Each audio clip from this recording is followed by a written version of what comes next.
Olá, estamos iniciando mais um programa Amigos em Debate, aqui pela Rede Luz Espírita, no canal da DDE. E hoje o tema será Reforma Íntima. E para falar conosco sobre esse tema, nós temos dois convidados especiais. Aqui à minha direita, nós temos o Mário Edson da Silveira, ele que é comerciante da cidade de Mirassol, trabalhador do movimento espírita, no Centro de Estudos Espíritas Paulo Apóstolo, também na cidade de Mirassol. Mário Edson, seja bem-vindo. Obrigado, Júnior. Aqui à minha esquerda, nós temos outro amigo e companheiro de ideal, que é o Jefferson Sex da Conceição, ele que é engenheiro de alimentos, trabalhador do Centro Espírita Eurípides Barçanufo da cidade de Mirassol, também está conosco para podermos conversar sobre esse tema. Seja bem-vindo. Muito obrigado, Júnior. Agradeço a oportunidade. Mano. Ótimo. Esse tema reforma íntima é um tema bastante interessante e importante para todos nós. E para nós iniciarmos esse bate-papo, eu gostaria de buscar como referência a informação que Kardec nos coloca lá no capítulo 17 do Evangelho segundo o Espiritismo, quando ele nos informa ou nos lembra que se reconhece o verdadeiro espírita por sua transformação moral e pelos esforços que ele faz em domar as más inclinações. Ou seja, Kardec nos lembra que nós carregamos ainda algumas mazelas das quais nós precisamos nos desvencilhar. A pergunta é, como nós podemos começar esse trabalho de transformação? Né? E para nós iniciarmos então esse bate-papo, eu gostaria que você, Maretes, pudesse tecer alguns comentários sobre qual o mecanismo. Lembrando sempre que é um tema muito importante dentro da doutrina espírita, é recorrente, é muito trabalhado na doutrina espírita, diante da necessidade de nós, como espíritos encarnados, estarmos sempre de olho nesse procedimento nosso. Porque o grande objetivo nosso nessa encarnação é nós nos melhorarmos como espíritos, moralmente. Sim. Aí Kardec, ele bate muito nessa tecla durante todas as obras dele, né? E na questão 919 do Livro dos Espíritos, ele vem perguntar, né, aos amigos da codificação qual que é o meio mais prático, mais eficaz para se melhorar nessa vida e se resistir aos arrastamentos do mal. E ele obtém a seguinte resposta dos amigos espirituais. Um sábio da antiguidade já vos disse, conhece-te a ti mesmo. Sim. Quer dizer, nós temos que nos conhecer, né? A gente tem que fazer um esforço para conhecer a nossa realidade, mas ele, assim, indignado assim, com a questão, ele devolve na questão B, né, para os amigos da codificação e fala assim, não, mas eu sei, a gente sabe que a gente tem que conhecer assim, mas qual que é o meio mais eficaz da gente estar fazendo esse conhecimento? E essa resposta de Santo Agostinho, ele vem ao encontro de Kardec e fala assim, fazei com que, como eu fazia quando eu estava entre vós, quando estava encarnado. À noite, quando eu ia dormir, colocar a cabeça no travesseiro, eu passava em revista todo o meu dia e saber como eu fiz o meu dia, como foi o meu dia. Será que eu não ofendi ninguém? Será que eu fiz todas as coisas certas? Será que eu segui os ensinamentos de Deus, de Jesus Cristo? Né? Então, isso é um meio muito importante para a gente fazer diariamente na nossa casa. Sim, né? Porque vamos pensar, como é que nós vamos fazer uma mudança? Como é que nós vamos corrigir os nossos defeitos se nós não conhecermos eles, né?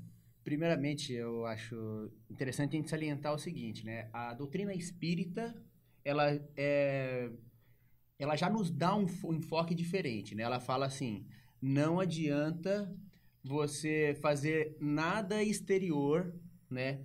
Não adianta você ir na religião, não é porque é espírita porque vai ter a salvação, né? Não é você fazendo tal atitude externa, né? Qualquer ritual que você vai ter uma, entre aspas, né? Uma vida boa, né? Uma tranquilidade. Um lugarzinho no céu. Um lugarzinho no céu, isso mesmo, um lugarzinho no céu. Ele fala diretamente, a doutrina espírita fala que, independente da religião, independente do que aconteça, a gente é espírito imortal, todos encarnados do planeta, né, seres humanos e tal, e todos têm um objetivo comum que é a transformação, a melhora individual. E esse trabalho de reforma íntima, a doutrina espírita, ela enfoca, né, Kardec principalmente no Evangelho segundo o Espiritismo, que é propriamente um manual de códigos morais que ele não traz nada de novo, né? Apenas ensina sobre as lições de Jesus, né? Os conceitos que Jesus disse de amar ao próximo, de respeitar, ele põe pela ótica espírita, falando que é só isso daí que resolve o problema, né? E aí vem a questão também, dentro do evangelho, que fala, vamos dizer, se nós tivéssemos um mandamentos espíritas, ele diz, espíritas, amai-vos, né? E instruí-vos, né? Que é a questão, se conhece, como o Mário Edson mesmo disse, conhece, aprende, vê os teus atos, né? Aí entramos em André Luiz, né? Lembramos que somente com o autoconhecimento é possível a gente ser feliz. Sim, exatamente. Né? Como está escrito no livro Sinal Verde. Somente com a capacidade nossa de reconhecer a nossa pequenez, né? As nossas falhas e os nossos pontos fortes, por que não? Sim. As nossas limitações, né? As nossas limitações em um ponto e as virtudes que nos apoiam também para nós vencermos as nossas más tendências, né? Então, tem essa questão que a gente precisa enfocar também, né? Que a gente não pode deixar de lado, né? Sim, porque aí entra no que o Mareus comentou acerca da 919B, né? Que você citou do Livro dos Espíritos. Quando o Santo Agostinho diz, faça como eu fiz. Ou seja, ele já dá um modelo que funcionou. Exatamente. Né? Com ele funcionou, porque ele era terrível quando era moço, né? E Santo Agostinho ele deixava a mãe dele, Mônica, louca, né? Praticamente ela ficava muito preocupada com o Agostinho. Mas ele é um exemplo de transformação, gente, né? Teve uma transformação. E o termo reforma já fala pra gente como a gente vai fazer uma reforma na nossa casa, né? Quando você empreende uma reforma na tua casa, você vai ver o que está precisando fazer, e às vezes precisa derrubar a parede, às vezes faz uma transformação geral, e exige nessa reforma um certo momento de apreensão, de dor até, né? Porque você tem que mudar. Toda reforma vai ter um momento que você vai, nossa, mas eu não vou conseguir. Tanto é que muita gente na doutrina espírita, eu já, nesses anos todos que eu sou espírita, eu cheguei a contactar muita gente que fala, mas o espiritismo é muito difícil. Eu não consigo mudar, vocês exigem muito. É mais fácil eu estar indo numa igreja no final de semana, ajoelhar, levantar e simplesmente estou feita. Mas essa mudança é uma mudança assim, que atinge muito sério as pessoas. Né? Paulo Apóstolo é um exemplo, né, de mudança. Sim. Até o momento que ele conheceu Jesus, até a porta de Damasco, ele era uma pessoa. Depois ele mudou completamente. Né? Ele se pôs mesmo a serviço do Cristo. Essa mudança é que nós temos que empreender na nossa vida. Né? É difícil. Vai ser uma coisa difícil mesmo. Você imagina um espírito reencarnado como nós, que trazemos várias personalidades dentro da gente. Né? Uma hora nós fomos mulher, uma hora fomos homem, outra hora alemão, outra hora chinês, outra hora... E nós passamos por tudo isso. E nós trazemos dentro do nosso psiquismo tudo isso aí. Exatamente. Né? E nós vamos ter que mudar isso. Essas reações que nós temos de vez em quando, que até assustam a gente. Né? Sim. O espiritismo não cobra isso. Né? É que o Jefferson estava falando. Aclara pra gente, né? No próprio capítulo, voltando no Evangelho, no capítulo do homem de bem, né? Que fala também que o homem de bem é aquele que pratica a lei de justiça, de amor, né? Que olha todo dia para ver se não fez nada de errado com o seu semelhante. Enfim, ela nos torna, a doutrina espírita, através dessa parte da reforma íntima, faz com que a gente se torne mais conscientes da nossa preocupação, da nossa função quanto à sociedade, quanto ao mundo em si, né? Ela faz com que a gente tenha uma nova visão, né, da própria sociedade e tudo mais, né? E a gente se torna seres humanos... Se a gente bem empregar, né, o conceito os conselhos, né, e as informações que aqui chegam, né, pra gente através dos livros de Chico, né, principalmente lições como a coleção Fonte Viva, sim, de Emmanuel, né, ou os livros de André Luiz, tanto a coleção como da vida no mundo espiritual, como também os outros livros, Sinal Verde, enfim, né, que também traz... uma série de informações. Anotações e mais anotações com 2, 3 frases, ó, faz isso assim, né? Joga pra gente não cair mesmo. Quer né? dizer, orientação não nos falta. Às vezes demanda um pouco de boa vontade, de esforço, ou de convencimento de que é necessário mudar. Sim, e aí a questão é a seguinte, como você mesmo comentou, Mário Edson, a pessoa, não é fácil a mudança para ninguém. E a gente não tá aqui, pelo menos vou falar por mim aqui, né? A gente não é santo porque é espírita. Eu sou espírita desde o meu nascimento, o Mário Edson é bastante tempo também, não sei quanto tempo o Júnior mas muito. A gente é o quê? A gente tem bastante informação, mas a gente erra também. A gente tem. Mas a consciência que a doutrina espírita aqui nos traz, através de mostrar a importância que é a atitude no bem, que é essas lições de moral, vamos dizer assim, que dá todo instante os espíritos amigos aí, através dessas obras benditas, nos trazem, né?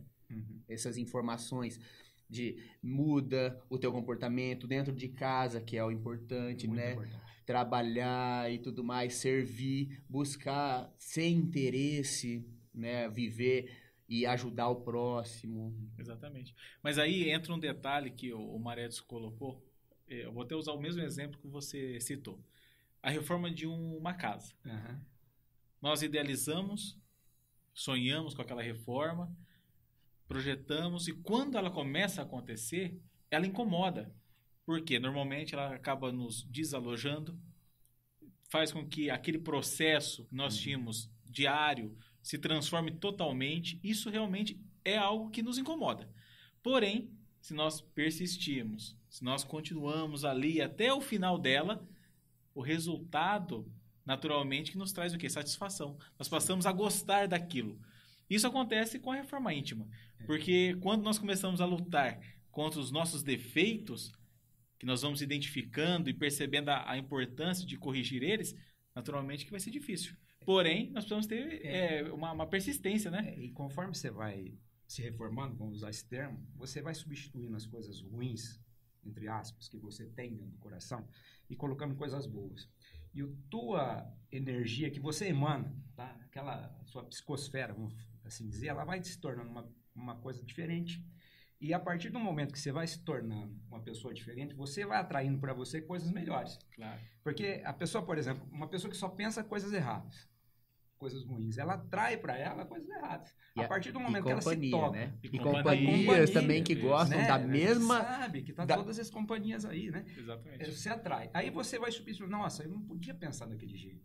No outro dia você começa a pensar coisa melhor. Você vai começar a atrair coisas boas para você. Né? A companhia dos bons amigos espirituais. Isso é muito importante, que a doutrina espírita nos explica isso. Que é constante essa presença dos espíritos na nossa vida. Né? E eu acho maravilhoso isso, essa visão que a doutrina espírita nos dá. Então, a importância da gente estar sempre conectado com coisas boas. Gente, o pensamento da gente é tudo. E nessa reforma, nesse processo de reforma, a gente vai substituindo os pensamentos ruins. E quem não tem pensamentos ruins? Claro. Não é verdade, Jefferson? Claro. A gente liga a televisão, a gente tem pensamentos ruins, coisa ruim, né?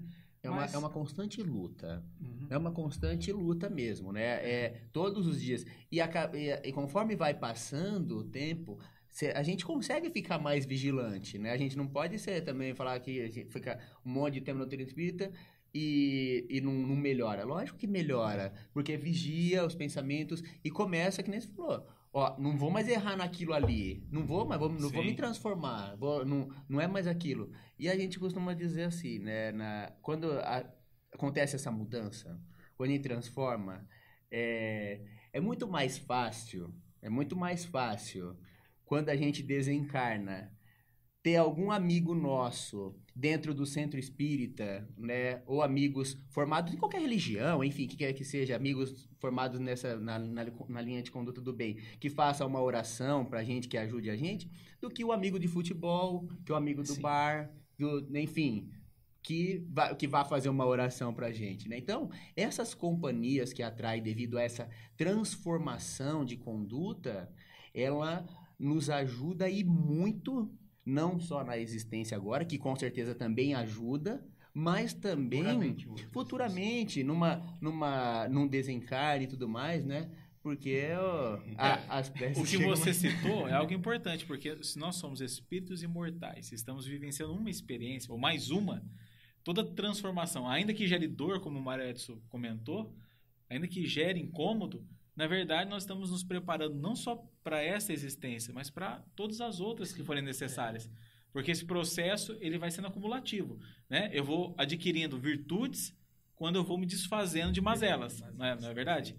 Né? E nós temos um modelo para isso, né? O modelo é o Cristo. É o Cristo, Né? Jesus. Nós chamamos Jesus de mestre, mas a pergunta é, estamos seguindo seus passos? Estamos. É um caminho seguro, não é? Para conseguir fazer essa É um transformação? caminho seguríssimo. Então. É o nosso É o único. modelo, né? É o único. É o único caminho. pra Você mesmo transformar. citou, né, quando nós falamos, quando você disse sobre o Evangelho, né, Kardec teve cuidado de trabalhar ali as explicações morais do Cristo, né, justamente para nos dar a ferramenta necessária para nos ajudar nesse processo de burilamento, que não é fácil. Porque as religiões acabaram deturpando um pouquinho na questão, né? Porque Jesus, ele simplificou. Ele disse assim, ama a Deus sobre todas as coisas e ao próximo como a ti mesmo.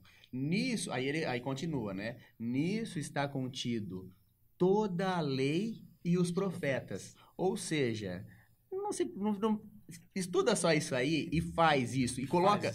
faz a autoanálise dessa frase, né? Todos nós coloquemos ela assim, esmiuça ela aí no pensamento mesmo, e aí a gente já vai entender por si só qual foi o objetivo de Jesus aqui na Terra, o que ele quis ensinar pra gente, né? Desse amor ao próximo. E você fazendo essa reforma, você vai entendendo essas lições, né? Você vai colocando elas em prática, você vai entendendo que o seu problema, às vezes, que você acha que ele é um problema centralizado em você, não é tudo.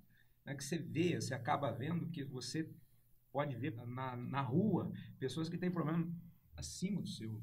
Então, isso que você apontou aí é algo extremamente importante. Para nós fazermos a tal reforma íntima e encontrar os nossos defeitos, identificá-los, né? Como disse Santo Agostinho, para reajustar, nós precisamos começar a deixar de ser egoístas, né? Exatamente. Se a gente não fizer esse esforço de perceber o quanto nós ainda somos egocentristas, né? Como o egoísmo ainda faz parte da nossa conduta, fica difícil realizar essa transformação íntima. Porque nós só nos colocamos como centro das atenções, como os mais necessitados. Que são as duas chagas da humanidade, né? Conforme Kardec fala, é o orgulho e o egoísmo. Essas são as duas chagas que a gente tem que combater.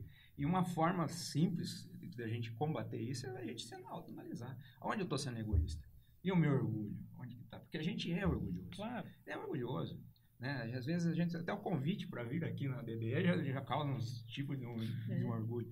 Mas é uma coisa que a gente tem que trabalhar isso, não é verdade? É um esforço contínuo, né?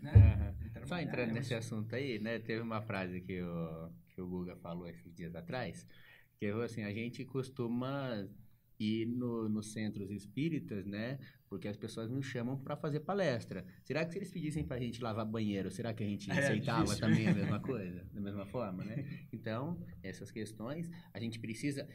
são frases que vão jogando para a gente, que a gente vai ponderando, né? Fala, poxa vida, ó, será que o que é o sentimento? Voltando no autoconhecimento, cada situaçãozinha que acontece no meu dia a dia... Como que é a minha reação? Às vezes não externa, porque a doutrina espírita doma mesmo a gente, como a gente comentou agora há pouco.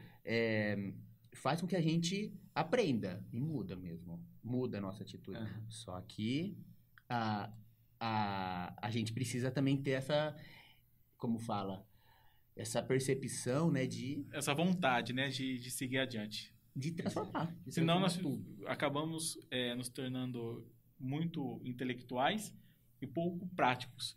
E aí perde o sentido.